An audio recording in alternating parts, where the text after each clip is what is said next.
শরৎ উৎসবের শুভ উদ্বোধনী আমাদের বড় সৌভাগ্য। শরতের সুমহান আবেশ আমাদের হৃদয়ের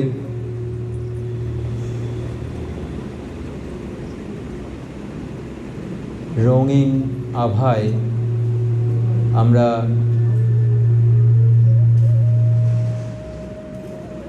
জীবনকে নতুন রূপে আমরা পেতে পারি। সেই সুবাদেই এসছি আমরা এই শরতের আবেশ মাখা রঙিন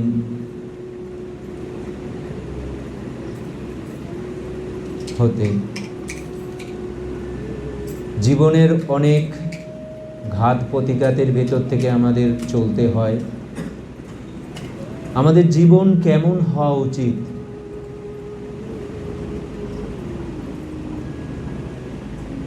জীবনটা কেমন হয়ে ওঠা উচিত, একটু আমাদের প্রতি মুহূর্তে সচেতন হওয়াটা খুব প্রয়োজন। আমরা কতটা সচেতন? পৃথিবীতে যে যত সচেতন সে তত উন্নত।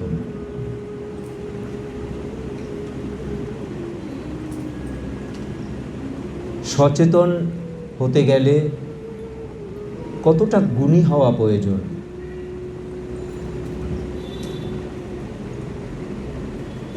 প্রতিটি উৎসবের প্রাক্কালের এই উৎসব, এই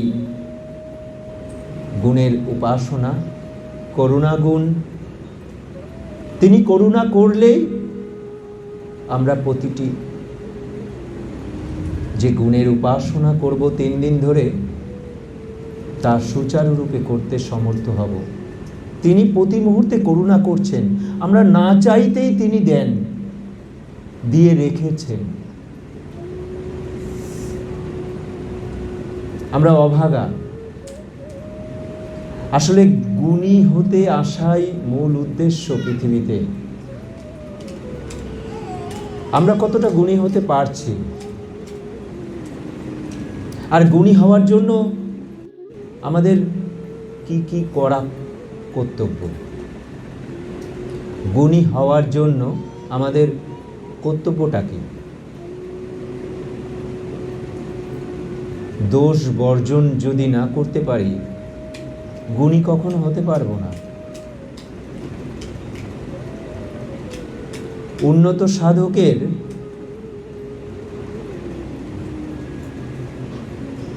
এক একটি গুণে এক একটি সাধক এক এক রকম আচরণ তার হয়। সমাগুণের সাধক তিনি কি তেজময় সাধকের রূপ ধারণ করেন?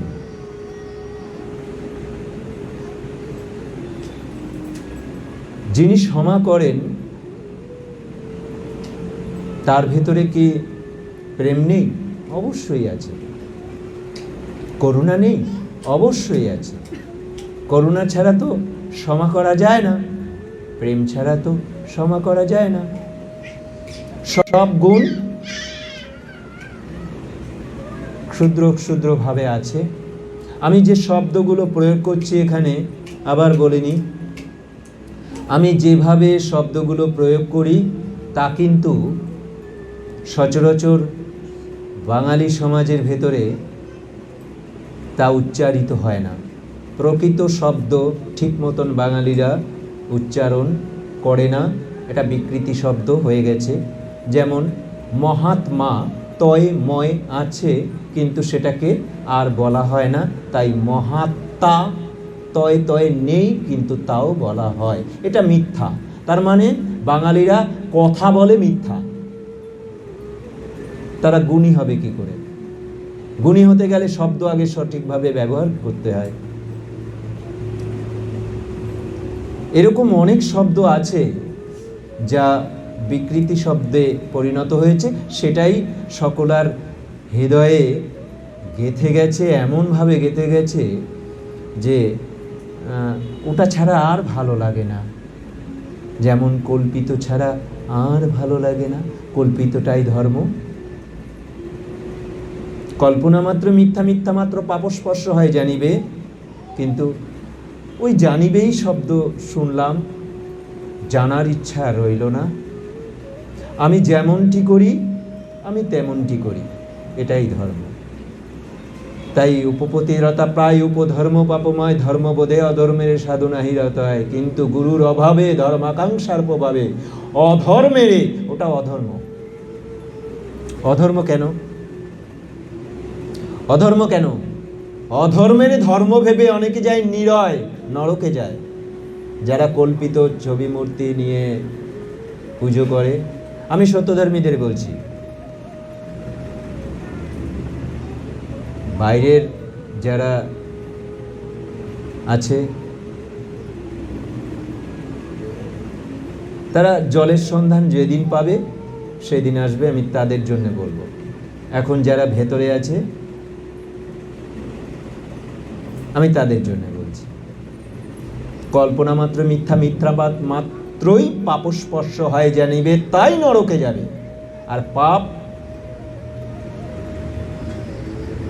নরকের দ্বার, পাপ মাত্রই নরকের দ্বার। মিথ্যা মাত্র পাপস্পর্শ হয়, ইহা সর্বত্র গ্রাহ্য।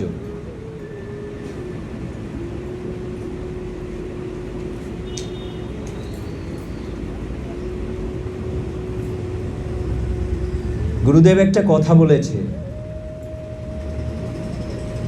স্তর বলতে গিয়ে, যে কোনটা নরক আর কোনটা স্বর্গ। আমি এই নিয়ে পরে বলবো। নরকের যন্ত্রণা, নরক যন্ত্রণা কি নিয়ে, এটা নিয়ে বলবো। তা মোটামুটি একটু বলি সামান্য কিছু, যে নরক কি আর স্বর্গ কি। পৃথিবীর যত কাছে তত নরক, আর পৃথিবীর ঊর্ধ্বদিকে ধাবিত হওয়াটাকেই স্বর্গের। তাও একটা স্তর আছে, নরকেরও একটা স্তর আছে, তার উপরের দিক দিয়ে স্বর্গ শুরু হচ্ছে। সূর্য এবং পৃথিবীর কেন্দ্র সংযোগ রেখাঙ্কন করিলে তার মধ্যাংশ পর্যন্তই শেষ সীমা উন্নতি। শেষ সীমায় কোনো উন্নত সাধক পৃথিবী যতদিন আছে ততদিন তারা ওই সীমায় পৌঁছাতে পারবে না। এটা উপাসনা গ্রন্থে খুব সুন্দরভাবে লিপিবদ্ধ আছে।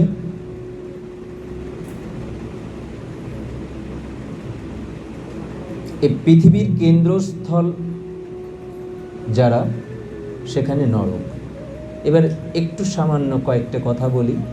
যেমন পিতা মাতা, ছেলে মেয়ে, আত্মীয় স্বজন, বন্ধু বান্ধব,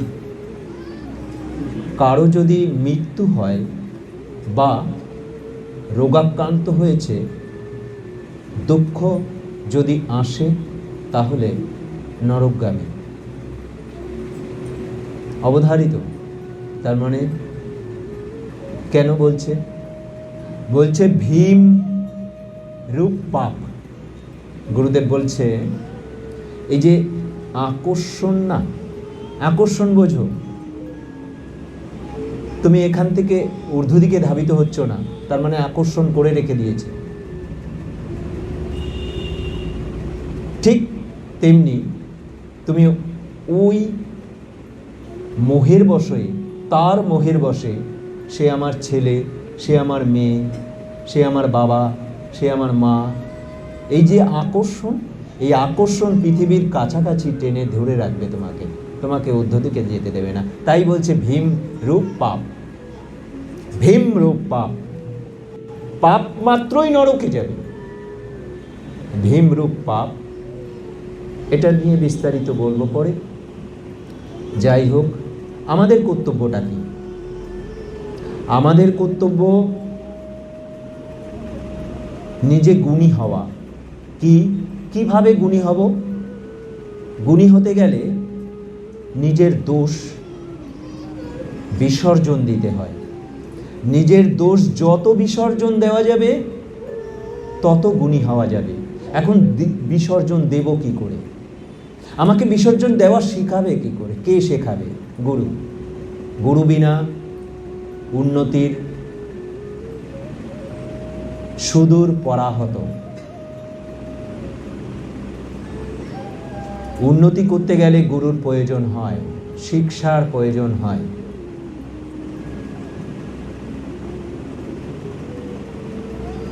দুই একজন পৃথিবীতে স্বতন্ত্র আছে, তাদের কথা বাদ দিয়ে সকলকেই অন্যই সাধনা করতে হয়। ব্যতিরেকী সাধনা দ্বারা, মানে গুরু ছাড়া পৃথিবীতে একজন মাত্র সাধক, তিনি পরমপিতার দর্শন লাভ করেছেন।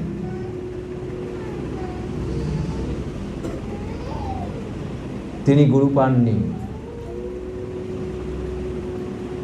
এই বিষয়ে গুরুদেব সুচারুরূপে লিপিবদ্ধ করেছেন তার গুণাগুণ।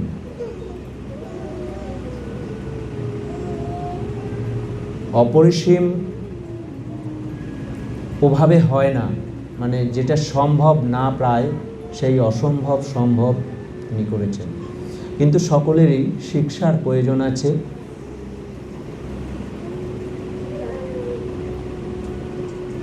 তিনি ব্যতিক্রমী মানুষ ছিলেন, তাই তিনি ওইভাবে করতে পেরেছিলেন। যাই হোক, আমরা ভক্তি নিয়ে কথা বলি একটু সামান্য। বহু সাধক, বহু উন্নত সাধক ভক্তিগুণে একত্ব লাভ করতে পারেনি।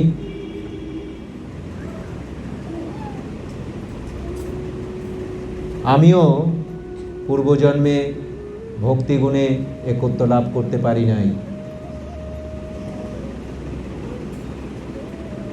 ইহজন্মে এসেছি অন্যান্য গুণ লব্ধ করে ভক্তিগুণের সেই পর্যায়ে পৌঁছানো। এটা মিশ্র বহু গুণের একটি মিশ্র গুণ।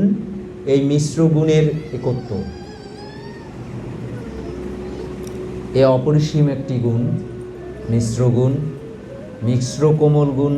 তাই এই গুণের সাবধানতা অবলম্বন করা খুব জরুরি। এই গুণের প্রার্থনা না করাই ভালো। যেভাবে গানে আছে সেটা করাই ভালো। কেননা পরমপিতার কাছ থেকে ভক্তিগুণ চাওয়া যায় না, কেননা তার কাছে ভক্তিগুণটি নেই। তিনি কাকে ভক্তি করবেন? তার ভক্তি করার কোনো জায়গা নেই, কেননা তিনি সীমার ভেতরে নেই, তিনি অসীম। তো আর ভক্তি হচ্ছে সীমাবদ্ধ ভাব। প্রেম, তার কাছে প্রেম আছে, তার কাছে ভক্তি নেই, কেননা তিনি সীমার ভেতরে নেই। তো ভক্তি প্রেমের সীমাবদ্ধ ভাব। যেখানে সীমাবদ্ধ ভাব আছে সেখানে ভক্তি আছে। তার মানে হচ্ছে সৃষ্টি জগৎটাই সীমা, অসীম না। সৃষ্টি জগৎটাই সীমা, তার মানে সৃষ্টিটাই ভক্তি। ভক্তি ছাড়া সৃষ্টি হতে পারে না। আমাদের তাহলে পরলোকে ভক্তি আছে। পরলোকটা অসীম। তো পরলোকটা অসীম, এটা এটা স্থূল। তো ওটা সূক্ষ্ম, এটা স্থূল। তাহলে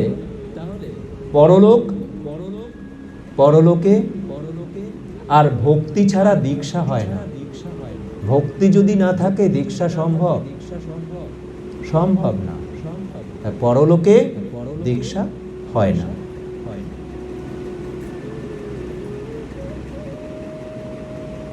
কেননা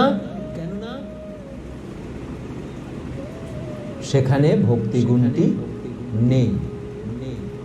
ভক্তিগুণের জন্য বারবার এখানে আসতেই হবে। ভক্তিগুণ অর্জনের জন্য এই ধরাধামে এসে আমাদের ভক্তিগুণ অর্জন করতে হবে।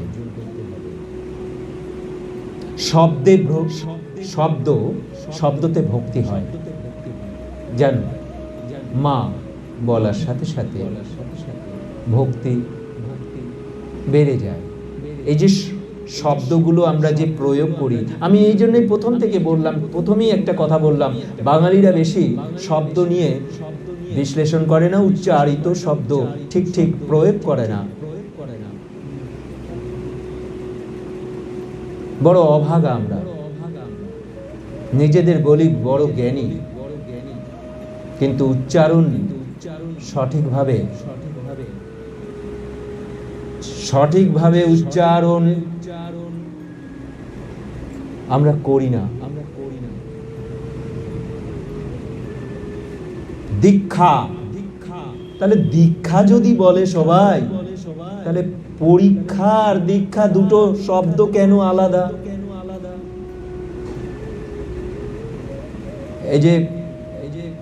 এই পরীক্ষা বলছি, ব্যাখ্যা পরীক্ষা আর দীক্ষা একই শব্দ প্রয়োগ আছে, কিন্তু ব্যাখ্যা আর পরীক্ষা দুটো একই রকম শুনতে লাগছে, একই রকম। তাহলে দুটো শব্দ ওখানে যখন আমি খাতায় কলমে লিখলাম, সেখানে কিন্তু দুটো আলাদা তো। তাহলে কেন আলাদা হলো? নতুন করে বাংলা বোধহয় রচিত করতে হবে সমাজের জন্য। নতুন দ্বিচারিতা, মিথ্যা দ্বিচারিতা পড়াশোনায় প্রথম থেকে শেখানো হচ্ছে। দ্বিচারিতা শেখ, এভাবে দ্বিচারিতা করতে শিখতে হয়, মিথ্যাচার এভাবেই করতে শিখতে হয়। কেননা প্রথম শিক্ষক তিনিও, শিক্ষক শব্দটা বলছি, বলে কি শিক্ষক, আপামর বাঙালিরা বলে শিক্ষক, কিন্তু ওটা উচ্চারণ সঠিক না, শিক্ষক।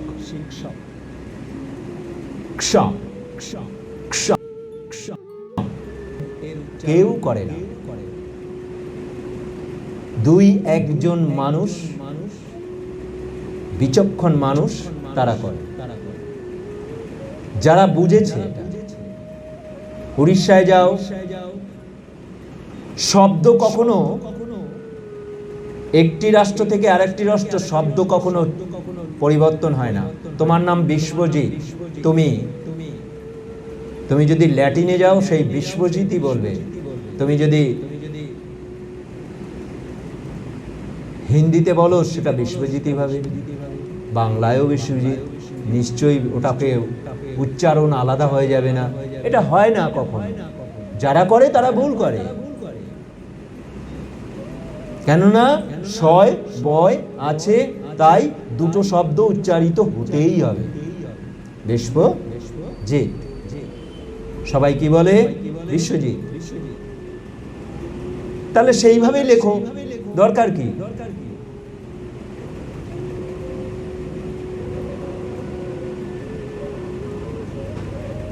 প্রথমেই বলছি, শিক্ষার প্রথম গোড়া যেখান থেকে শুরু করে শিক্ষক, সেখানে ভুল শেখানো হয়। তুমি আজ থেকে দ্বিচারিতা শুরু করলে, কেননা আমি তোমাকে যেটা বলছি বইতে আছে আলাদা। এ কেউ অস্বীকার করতে পারবে? আমার কথা সোশ্যাল মিডিয়াতে রইল, কেউ যদি খণ্ডন করতে পারে ভালো করুক। গায়ের জোরে কিছু হয় না, গায়ের জোরে মিথ্যাকে প্রতিষ্ঠিত করা যায় না কখনো। গায়ের জোরে মিথ্যাকে প্রতিষ্ঠিত করা যায় না। আত্মা না, তয়ময় আছে, ওই একটি কথা বলি, খুব হাসি লাগে কথাটা শুনলে। এই এখানে আছে, আমাদের ধারে কাছেই আছে একটি স্টেশনের নাম হৃদয়পুর। সবাই কি বলে? হৃদয়পুর বলে। হ নেই। হ কোথায়? মামা বাড়ি গেছে।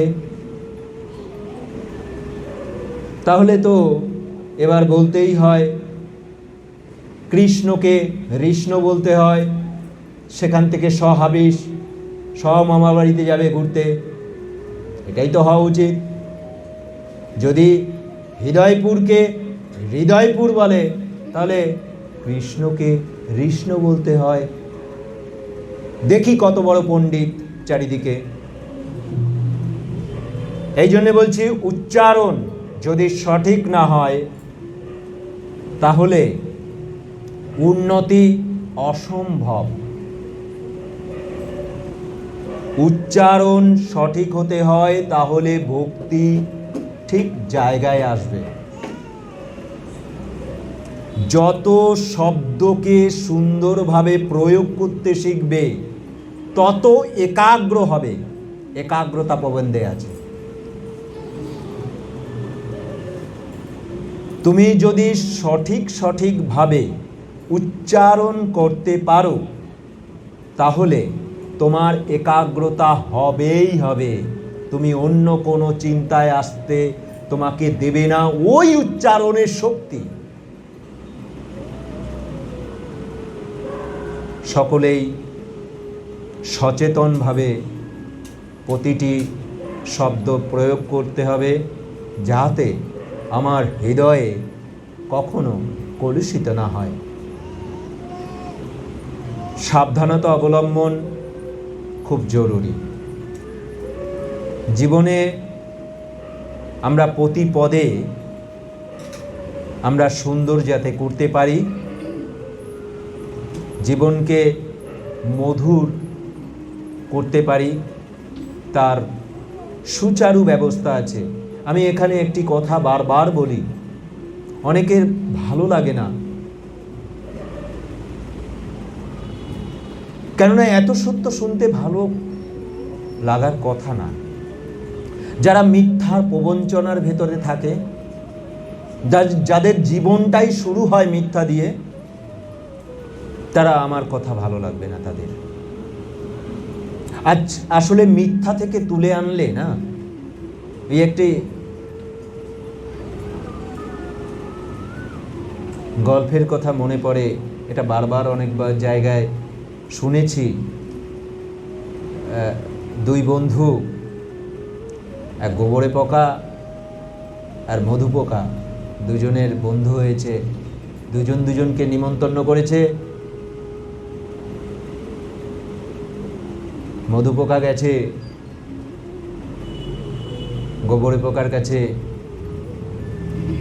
নিমন্ত্রণ খেতে। সেখানে গিয়ে বলে সব গন্ধেই তো থাকতে পারছে না, বলে সুন্দর সুন্দর গোবর বেছে বেছে গোবর এনে রেখেছে, তুমি কি বলো এত সুন্দর, তো ওর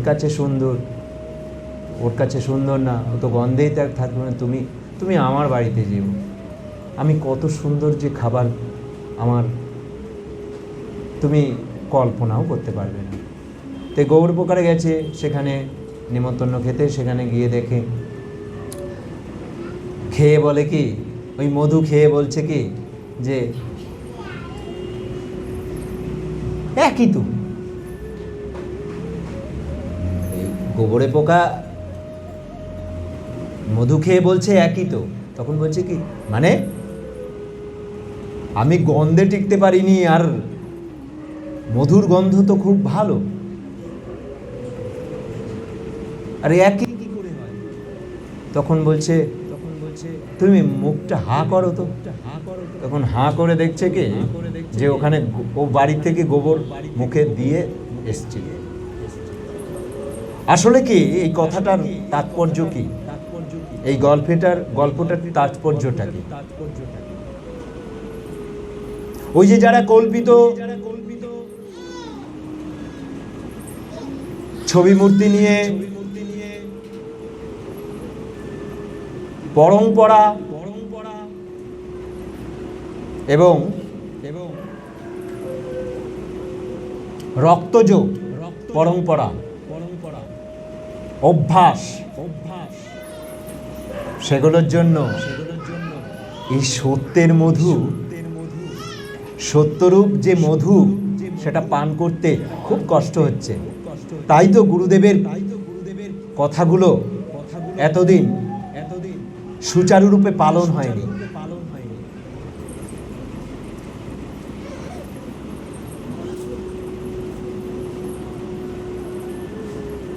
বহু মহাত্মা আছে যাদের কেউ চেনে না, নামও জানে না। বহু পৃথিবীতে বহু দেশের মহাত্মা আছে যারা সত্য ধর্মের জন্য কাজ করে, তাদের নাম কেউ জানে না, এখানের কেউ জানে না। যে কয়েকটা নাম শুনতে শুনতে পায়, ঠিক চালাকি করে, সেই চালাকি শব্দটা বললাম, যদিও চালাকি শব্দটা সঠিক হয় না, মিথ্যাচার করে বলে এটা দর্শন হয়েছে, ওটা দর্শন হয়েছে, এটা বলে গেছে, ও ওটা বলে গেছে।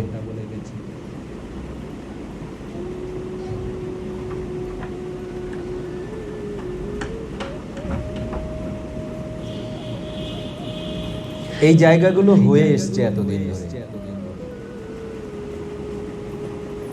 আমি কিছু শব্দ আশা করি প্রয়োগ করব না, যাহাতে অপরের মনে কষ্ট হয়, কিন্তু আমার কথার ভেতর দিয়ে আমি বলেছি কি প্রয়োজন, কতটা প্রয়োজন। সত্যি কি সত্যকে ভালোবাসতে পারছে, সত্যকে অন্তরস্থ করতে পারছে? যদি অন্তরস্থ করতে পারত, তাহলে আমার মনে হয় গুরুদেব যেভাবে নরকের কথা বলেছে, এতগুলো গান কল্পনা করা যায় না।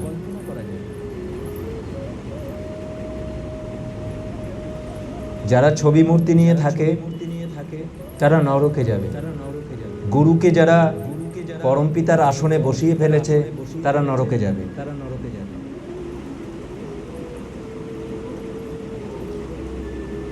নরক নিয়ে কাল বা পরে আমি জানাবো। আমাদের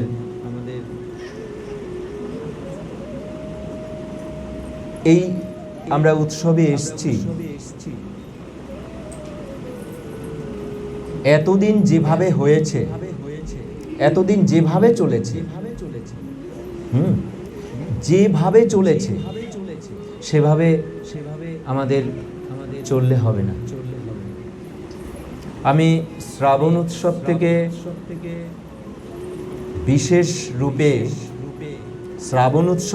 বিশেষ রূপে কয়েকটি কথা আমি সবাইকে বলছি কি, প্রতিটি সত্য ধর্মের গৃহ মন্দিরে পরিণত করতে হবে। সবাই প্রস্তুত হও।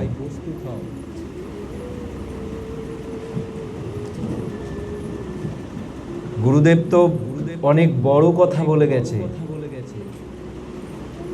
গুরুদেব অনেক বড় কথা বলে গেছে। তীর্থভূমিতে পরিণত করতে বলেছে বাড়িটা, আর আমি তো মন্দির বলছি, আমি ছোট করে দিয়েছি সেটাকে। গুরুদেবের মতন তো অত বড় না আমি, তাই আমি ছোট করে দিয়েছি, মন্দির বলছি। একটি মন্দিরে প্রবেশ করলে আমাদের কেমন সংযত হতে হয়। মন্দিরে একটা নোংরা পোশাক পরে ঢোকা যায়,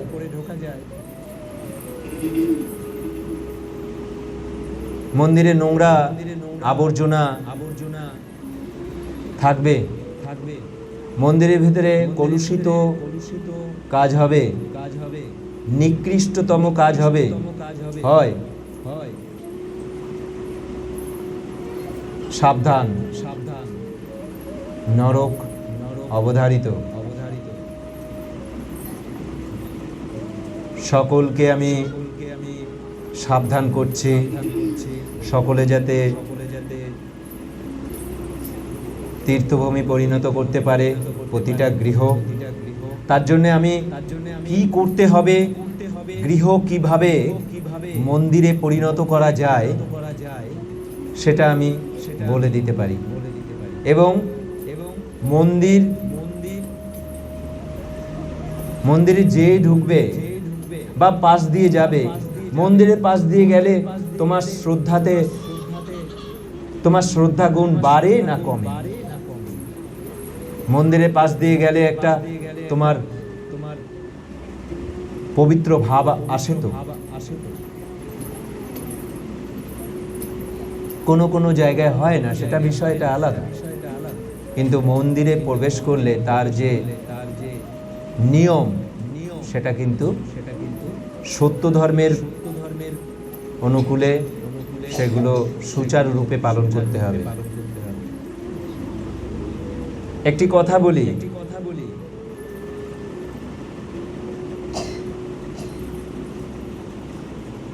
একটি অন্যায় হয়েছে এই গত সপ্তাহে, যে অন্যায়ের জন্য 4 জন নিয়োগ ছিল, মানে সেটাকে সুচারুরূপে পালন করবার জন্য, সেই অন্যায় হওয়ার জন্য 4 জনকে ওই কাজটি করতে বারণ করে দেওয়া হয়েছে।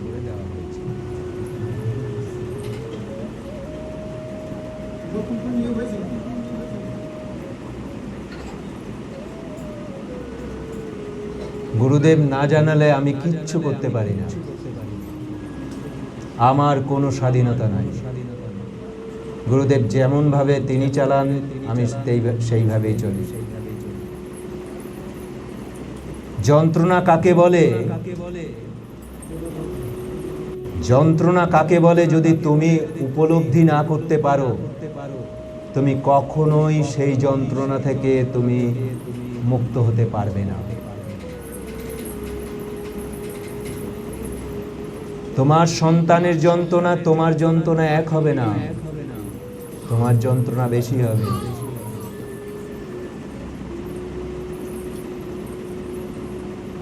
যন্ত্রণা দেখবো যন্ত্রণা কার কতটা লাগে।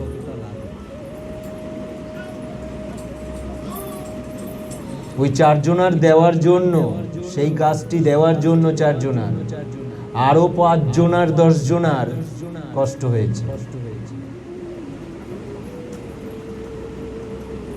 ওই 4 জনার ভিতরে কিন্তু সেই যন্ত্রণা ছিল না, খুব আনন্দ ছিল। কিন্তু যারা পায়নি তাদের যন্ত্রণা ছিল। এবার যন্ত্রণা বুঝুন, এবার সবাই যন্ত্রণাটা বুঝুন। আপামর